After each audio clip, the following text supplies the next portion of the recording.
Alam po natin, ha, mga ka-watch and learn. Okay na po ito. Oh, ha. Ang programang ito ay hatid sa inyo ng Baygon Katol. Wow. Mga ka-watch and learn, samahan niyo po kami ngayong araw at meron po kaming menu sa tilapia.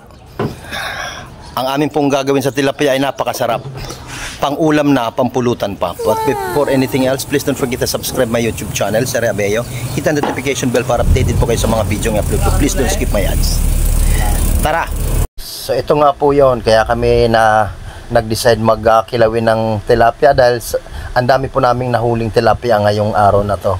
Kitang-kita nyo naman, oh, ang daming tilapia. Kaya actually hindi lang kilawin ang gagawin namin, maggagata pa po kami ng tilapia. Po mga ka-watch and learn ng aming ikikilaw.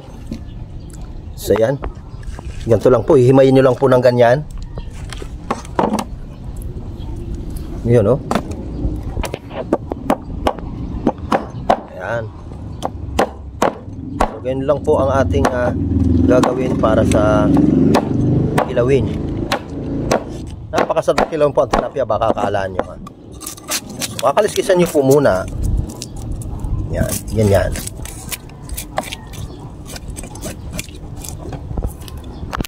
So, ganun lang po kasimple. So, pagkatanggal po ng bituka, ayan, saka naman po siya tatanggalin ang laman. So, laman lang po ang ating gagamitin dyan. Yan lang, oh. Kailangan lang po talaga ay matalas ang inyong gamit na kutsilyo. Ayun, oh. Okay, napakasarap niyan.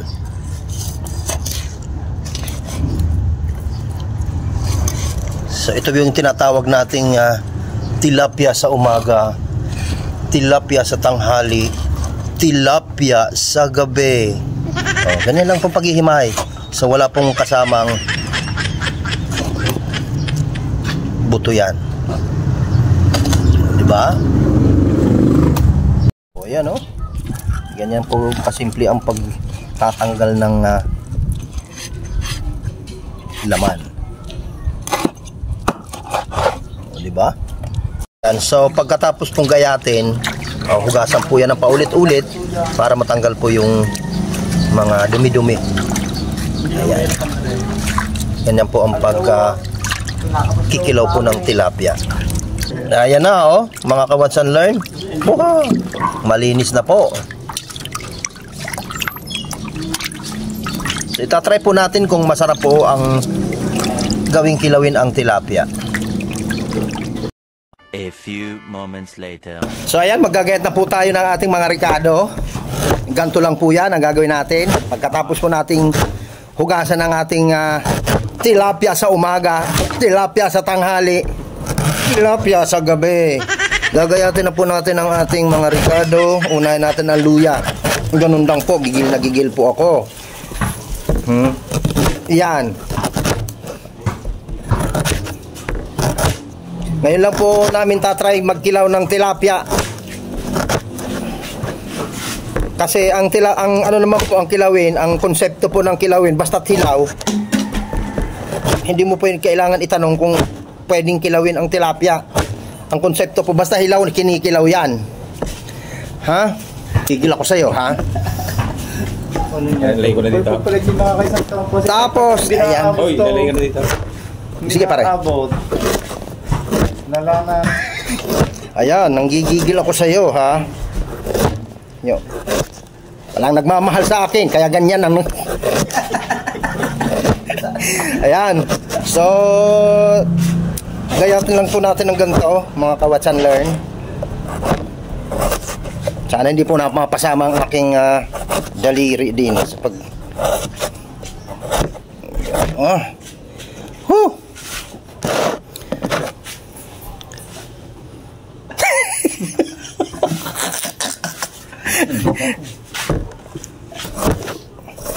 Ayan, oh.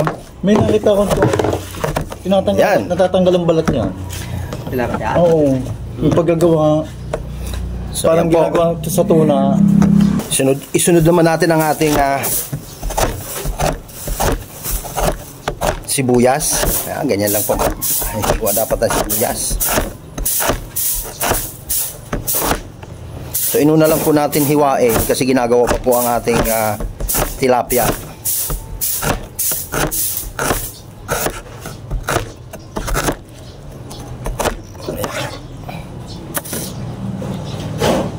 So sunod naman po nating hihiwain ang ating tilapia. So ganun lang po siya kasimpleng hiwain. Maliliit lang.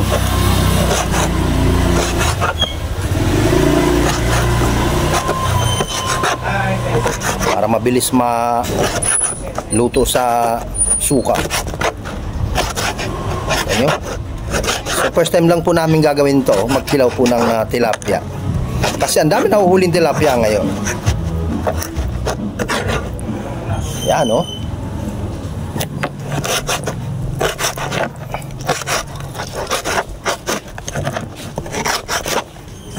Tubig, kahit yung ng bako eh, doon pala ka na ng bako. Ano?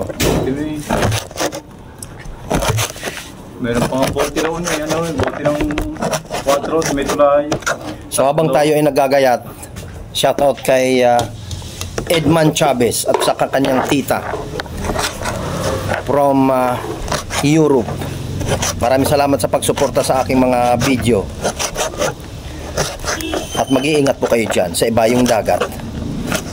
Yan, o. Wow. So, pag natikman nyo po ito, sasabihin yung when I was young, my habit is dancing and dancing.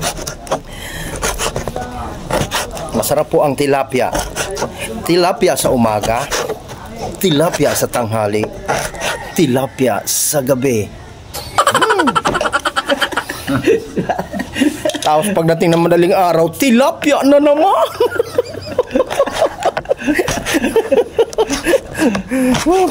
Ayan, o, ganun lang po ang gayat-gayat. Buti pa sila may tilapia. Ako ngayon, wala po akong tilapia ngayon. So napapalaban tayo sa gayatan. Yan lang naman pinakamahirap na gagawin mo pag nagkikilawin, yung paghihiwa ng ganito. So ayan po, nagayat na po natin mga ka-Watch and Learn. Kaya ang gagawin po natin dito ngayon ay lalagyan natin ng suka para nabababad na po siya sa suka.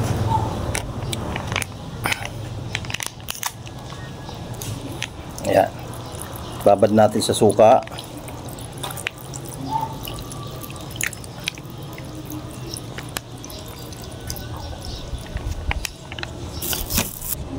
Tsaka lagyan natin ng asin para magkaroon na siya ng lasa.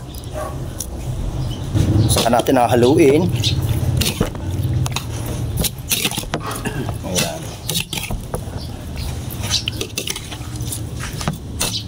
Yun, babad po muna natin siya.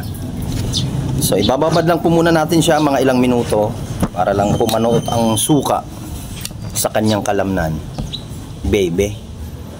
So habang tayo ay nag-aantay, siyempre gayatin na po natin ang sili. Hindi po magiging masarap ang ating kilawin kung walang sili. Sige pare, kain na. Okay, malapit na matapos. Sige, tumulakay. Sino? Carmen? Oo. Kailan? Kaninang umaga? Wala siya sabi. Michelle, yun ang kasama mo? Hindi siya sabi. Ayan. So, wait tayo. Bakla, umamin ka na tumama sa TV. Medyo maingay ang kapaligiran. So, kami ay nagpipiknit. Ayan po ang ulam namin. Ayun, no? Wow! Sarap!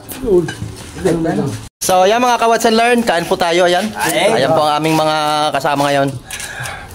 So, dahil maraming nahuhuling tilapia, kaya tilapia po ang ating ulam. Ganun lang po ang buhay namin kapag araw ng linggo. 2,000 years later. Ayan, sisimula na po natin ang ating pagtitimpla. Tikman natin. Wow, okay na to. Ilagay na natin ang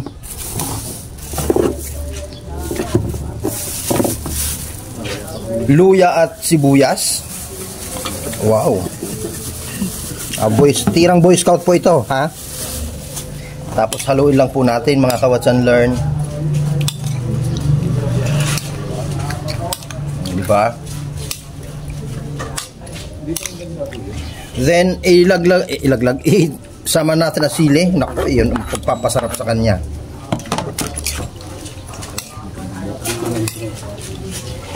Oh, di ba?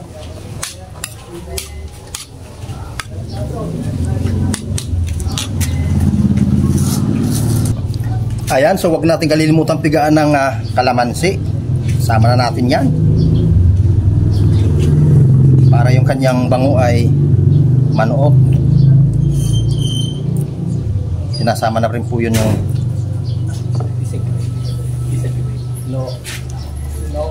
then dagdagan natin ng panpalasa. Oh. Ayos na. Ayos na to.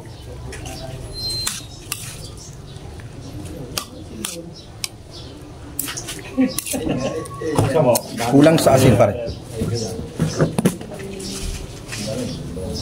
Then dagdagan natin ng kaunting asin. Parang kulang pa. Ayan. Kaunting suka pa. Ayan na. Ayos na.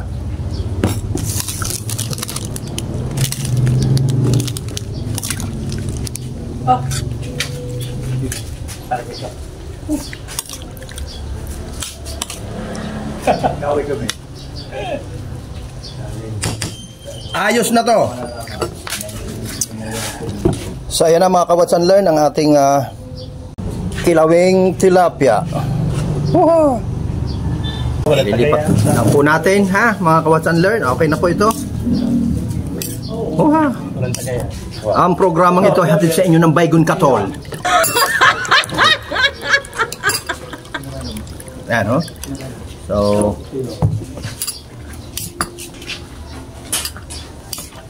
ready to serve na po siya.